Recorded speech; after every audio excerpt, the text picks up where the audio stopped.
ਹੁਣ ਉਹ ਇੱਜ਼ਤਦਾਰ ਬੰਦੇ ਸਨ, ਕੋਈ ਮਾਮਲਾ ਐਸਾ ਬਣ ਗਿਆ ਕਿ ਖੁਸਰਾ ਉਹਨਾਂ ਦੇ ਮੱਥੇ ਲੱਗ ਗਿਆ।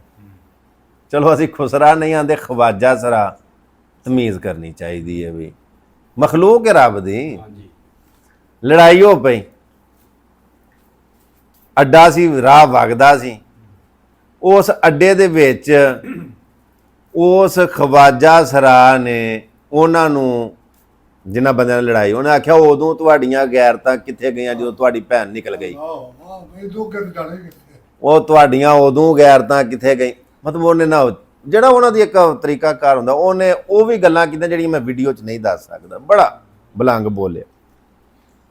ਉਹ ਵਿੱਚ ਕੋਈ ਸਿਆਣਾ ਬੰਦਾ ਪਿਆ ਤੇ ਉਹਨੇ ਉਹਨਾਂ ਨੂੰ ਆਖਿਆ ਕਿ ਯਾਰ ਲੰਗ ਪੜਦੇ ਵਾਲੇ ਜੀ, ਉਹ ਕਿਹੋ ਜਿਹੇ ਬੰਦੇ ਮੱਥਾ ਕਿਹਦੇ ਨਾਲ ਲਾ ਬੈਠੇ ਹੋ, ਇਹਨੂੰ ਤੇ ਆਪਣਾ ਵੀ ਨਹੀਂ ਕਿਸੇ ਦਾ ਵੀ ਨਹੀਂ, ਇਹਨੇ ਤੁਹਾਡਾ ਕੀ ਛੱਡਿਆ। ਚਲੋ ਉਹਨਾਂ ਤਰਲਾ ਮਿੰਨਤ ਕੀਤਾ ਉਹਦਾ ਖਵਾਜਾ ਸਰਾ ਦਾ, ਉਹਨੂੰ ਵੀ ਘੱਲਿਆ।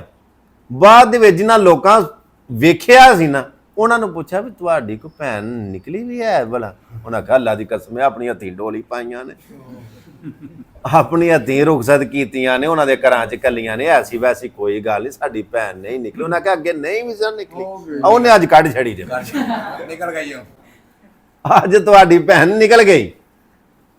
ਉਹਦਾ ਅਸਰ ਵੀ ਹੁੰਦਾ। ਗੱਲ ਦਾ ਮਕਸਦ ਕਮਨ ਸਾਹਿਬ ਇਹ ਵੇ, ਇਸਨਾਨ ਦਾ ਮਤਲਬ ਹੈ ਕਿ ਮੱਦੇ ਮੁਕਾਬਲ ਵੇਖੋ, ਜਿਹੜਾ ਤੁਹਾਡੇ ਮੁਕਾਬਲੇ ਦੇ ਵਿੱਚ। ਮੈਂ ਇੱਕ ਕਬੱਡਰ ਦੇ ਕੋਲ ਬੈਠਾ ਸਾਂ, ਪਹਿਲਵਾਨ ਬੰਦਾ ਸੀ, ਉਹਨੂੰ ਮੈਂ ਇੱਕ ਸਵਾਲ ਪੁੱਛਿਆ, ਮੈਂ ਆਖਿਆ ਵੀ ਮਤਲਬ ਜੋ ਤੁਸੀਂ ਨਿਕਲਦੇ ਹੋ ਗਰਾਊਂਡ ਦੇ ਵਿੱਚ ਤੇ ਕੋਈ ਗੱਲ ਕੋਈ ਸੁਣਾਓ। ਉਹਨੇ ਆਖਿਆ ਗੱਲ ਇਹ ਵੇ, ਜਦੋਂ ਅਸੀਂ ਗਰਾਊਂਡ 'ਚ ਕੱਛਾ ਜੱਛਾ ਪਾ ਕੇ ਨਿਕਲਨੇ ਆ ਨਾ, ਤੇ ਕੁਝ ਐਸੇ ਲੋਕ ਸਾਡੇ ਮੁਕਾਬਲੇ ਵਿੱਚ ਆਉਂਦੇ ਨੇ, ਸਾਡੇ ਨਾਲ ਘੁਲਣ, ਜਿਹੜੇ ਸਾਡੇ ਲੈਵਲ ਦੇ ਨਹੀਂ ਹੁੰਦੇ, ਅਸੀਂ ਉਹਨਾਂ ਨਾਲ ਨਹੀਂ ਘੁਲਦੇ। ਉਹਦੀ ਵਜ੍ਹਾ ਇਹ ਵੇ, ਜੇ ਕਿਤੇ ਜੱਟ ਜੱਫਾ ਲੱਗ ਗਿਆ ਉਹਨਾਂ ਦਾ ਤੇ ਅਸੀਂ ਢਹਿ ਗਏ, ਫੇਰ ਵੀ ਸਾਡੀ ਬਿਜ਼ਤੀ।